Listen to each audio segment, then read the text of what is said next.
Bien, si ça vous convient, nous allons commencer, mesdames et messieurs, chers collègues.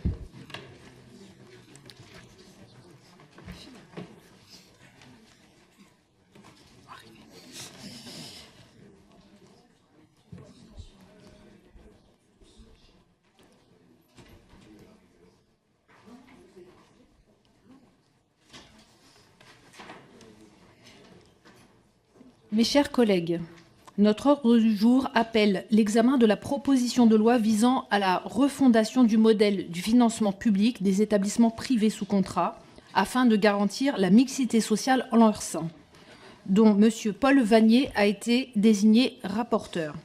Je lui donne donc la parole pour une dizaine de minutes afin qu'il nous présente le dispositif. Donc, monsieur le rapporteur, vous avez la parole. Merci, Madame la Présidente. Chers collègues, il n'est pas concevable pour l'avenir de la nation qu'à côté de l'édifice public de l'éducation nationale, l'État participe à l'élaboration d'un autre édifice qui lui serait en quelque sorte concurrent et qui marquerait la division absolue de l'enseignement en France. Ces mots sont ceux de Michel Debré. Il les prononçait le 23 décembre 1959, ici même à l'Assemblée nationale, à quelques jours de l'adoption de la loi qui porte son nom. 65 ans après, nous y sommes. Une école à deux vitesses s'est constituée, l'école privée s'est instituée. Elle est financée sur fonds publics, au moins 10 à 12 milliards d'euros par an, des montants largement sous-estimés, de l'argent public non contrôlé, géré dans l'opacité. Elle mine la cohésion sociale et sape l'effort éducatif national. Elle porte atteinte à l'exercice d'une liberté fondamentale, la liberté d'enseignement, devenue liberté des établissements privés de sélectionner et de trier les élèves, plutôt que liberté des familles de choisir l'établissement dans lequel elles scolarisent leurs enfants. J'ai bien conscience d'aborder avec cette proposition de loi un sujet rendu sensible par les tenants de l'omerta. Pendant 40 ans, ils sont parvenus à interdire tout débat à coup d'intimidation, d'accusation, en brandissant le spectre d'une guerre scolaire. Mais la France de 2024 n'est plus celle de 1984. Après la publication des IPS en 2022, le protocole mixité et le rapport de la Cour des comptes en 2023, le rapport d'information parlementaire Vannier-Weisberg en avril dernier, la multiplication des enquêtes journalistiques et surtout avec l'inquiétude grandissante des familles confrontées à l'effondrement de l'école publique et à un niveau de ségrégation socio-scolaire jamais observé, nous sommes entrés dans une nouvelle époque. Le parti du déni est pourtant toujours là, à défendre l'opacité d'un système de financement devenu obsolète, à se cramponner à la défense de privilèges, à appeler à la censure. Le parti du déni est toujours là et il tentera aujourd'hui d'empêcher nos débats. Or, ce débat est devenu vital. Vital pour l'avenir de notre système éducatif, vital pour notre avenir en commun à nous toutes et tous. Ce débat est également attendu par une part croissante de nos concitoyennes et de nos concitoyens. Aussi, rien ne serait plus décevant aujourd'hui qu'un débat empêché ou qu'un faux débat. Alors, permettez-moi de clarifier d'entrée.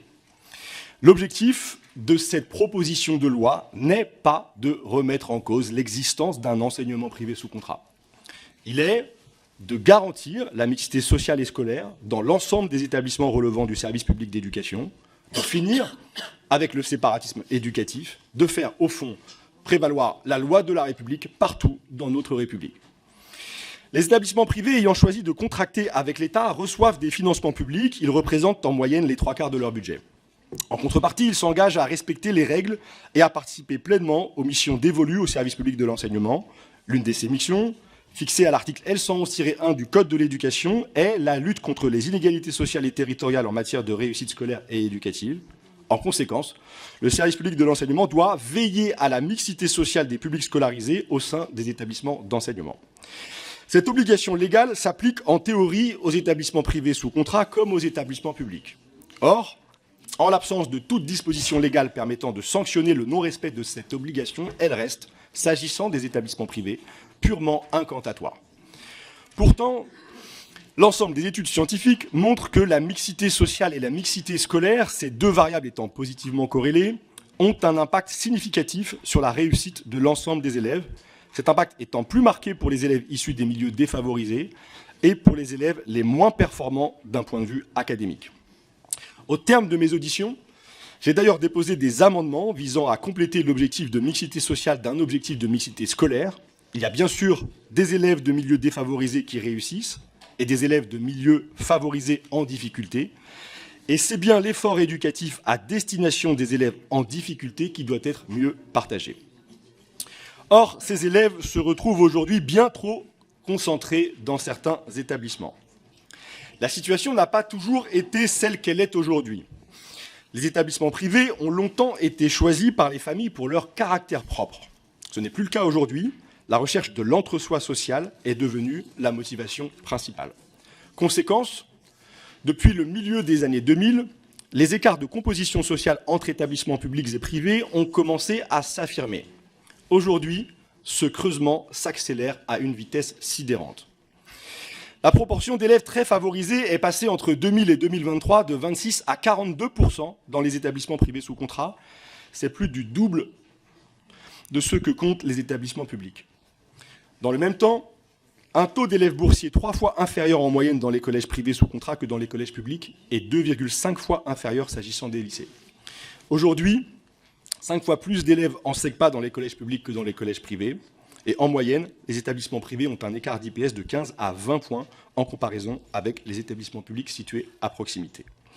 Plus alarmant encore, dans la période récente, les écoles publiques se vident à la faveur du privé, bien que cette réalité soit en partie masquée par la baisse de la démographie scolaire. J'ai demandé à la DEP de me transmettre par académie et par cycle la variation de la population scolaire dans le public et dans le privé entre 2017 et 2023. Je me centrerai ici sur le premier degré qui nous donne à voir les dynamiques d'avenir pour les cycles ultérieurs. Les chiffres sont édifiants. La baisse de la population scolaire est supérieure dans le public dans toutes les académies sans aucune exception. L'écart de variation est supérieur à 4 points de pourcentage dans les académies d'Aix-Marseille, Besançon, Bordeaux, Créteil, Limoges, Nice, Strasbourg et Versailles. Elle culmine même à plus de 12 points de pourcentage dans les académies de Guadeloupe et de Dijon. Mais c'est à Paris que l'écart de variation de la population scolaire est le plus marqué. Entre 2017 et 2023, la population scolaire y a chuté de 18,6% dans le premier degré public et seulement de 2,7% dans le premier degré privé sous contrat. Voyez-vous, mes chers collègues, vers quoi nous nous dirigeons. Après avoir dressé ce rapide panorama, je m'arrêterai sur 2 objections de principe qui pourraient m'être faites quant à la solution que je propose. Première objection, les enjeux de ségrégation ne se limitent pas au privé et concernent également les établissements publics. Précisément, la proposition de loi module à la baisse le financement des établissements privés sous contrat si et seulement si leurs résultats présentent un écart significatif par rapport aux établissements publics environnants.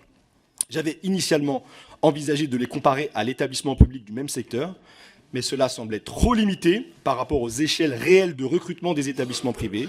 J'ai donc déposé un amendement pour élargir le territoire de référence au secteur d'implantation et au secteur contigu. Par ailleurs, plusieurs dispositifs visant à l'amélioration de la mixité ont été mis en place ces dernières années uniquement dans le secteur public. La création des réseaux ambition réussite et de l'éducation prioritaire, les réformes de la carte scolaire, la création dans les grandes agglomérations de secteurs multicollèges et de secteurs multilycées, l'allocation des financements des établissements publics en fonction de l'IPS. Certaines de ces mesures ont porté leurs fruits. Mais ne s'appliquant pas aux établissements privés, elles ont aussi parfois contribué à accélérer le transfert de la population scolaire favorisée vers le privé. C'est en tout cas l'analyse que fait la DEP des causes principales du creusement des écarts entre public et privé. Il y en a d'autres. Le privé a adopté une stratégie de montée en gamme pour se spécialiser au lycée dans les filières générales au détriment des autres. Dans le même temps, il s'est davantage implanté dans les zones urbaines que dans les zones rurales. Enfin, la ségrégation scolaire s'est accentuée par l'éviction des élèves les moins performants scolairement par certains établissements privés, ces élèves étant ensuite naturellement accueillis par les établissements publics. Tant et si bien que la dualité de l'enseignement est aujourd'hui, après la ségrégation résidentielle, la deuxième cause de la ségrégation socio-scolaire, y contribuant, selon les territoires, à hauteur de 33 à 45%, nous dit la DEP. Deuxième objection. L'enjeu véritable est l'amélioration du public qui est sans rapport avec la situation du privé. Cet argument n'est pas opérant.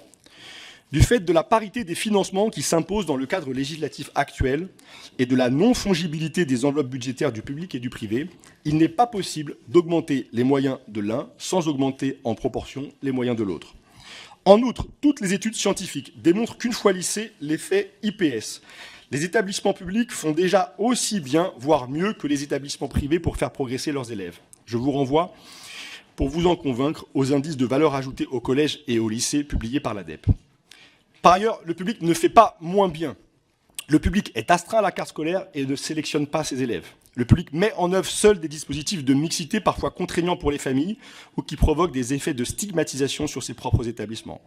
Le public hors éducation prioritaire, qui scolarise une très large part des élèves défavorisés, dispose strictement des mêmes financements publics que le privé. Il ne demande pas d'argent aux familles.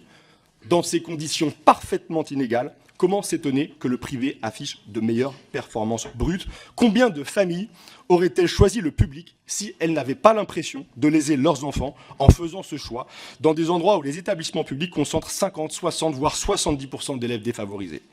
Mes chers collègues, les différentes dynamiques à l'œuvre et que j'ai mentionnées ici, couplées aux limites du cadre législatif et budgétaire existant, créent une menace existentielle sur l'école publique et par conséquent sur la liberté d'enseignement. Nous sommes à la croisée des chemins.